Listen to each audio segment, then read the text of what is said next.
When Christians talk about surrendering to God, what does that even mean? Because it sounds like giving up, and who wants to give up?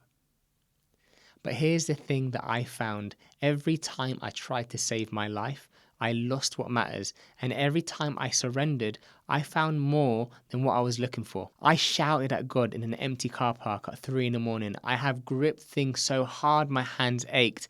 I know what it feels like to think surrender means weakness because I fought against it for years. I want to show you what surrender actually looks like, not as a one time event, but as a daily practice because it changed my life. The pattern never changes. I grip, I lose. I surrender, I win. Once I saw it, I couldn't unsee it. Surrender sounds passive, weak, like you're giving up and letting life happen to you. But surrendering to God is not giving up on life, it's giving up on being your own God. There is a difference between surrender and passivity.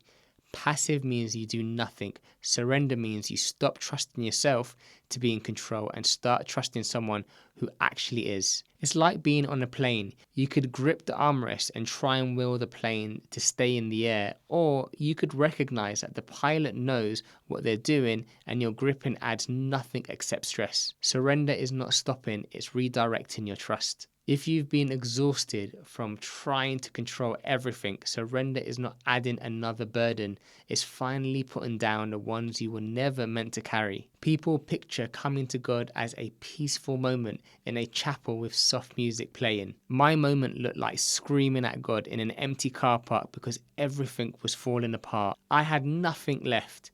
My sister was in a terrible situation. My dad had just died. I was supposed to go back to university like everything was fine, and it was not fine. So I got out my car and I shouted, "What is the point of all of this?" Then I said the words, "I give up. Game over.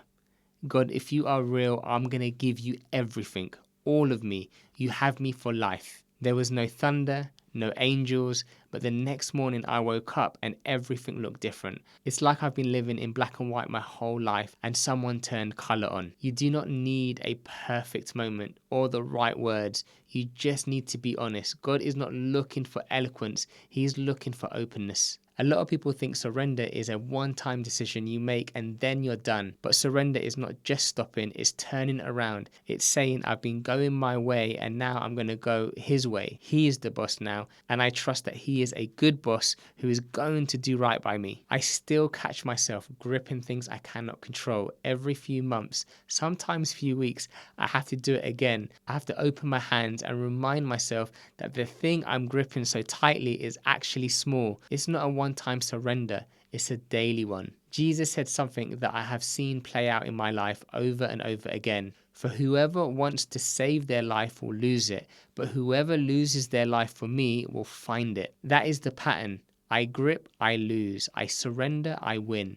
Every single time I ran from fights, I lost my reputation that saved my life. I could not protect my family, but God sent people who could. I gave up control in the car park and I woke up seeing in color.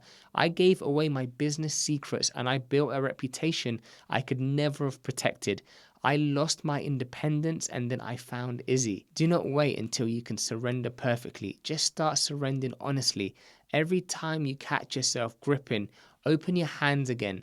Turn around, go His way. The moment you open your hands is the moment God can actually put something in them. I spent years with clenched fists, wondering why I felt so empty. Turns out you cannot receive anything with closed hands. Now, how does the change actually happen? Because surrender is not just a decision, something has to power it. That's what the next video is about, and it is the part of Christianity that most people miss.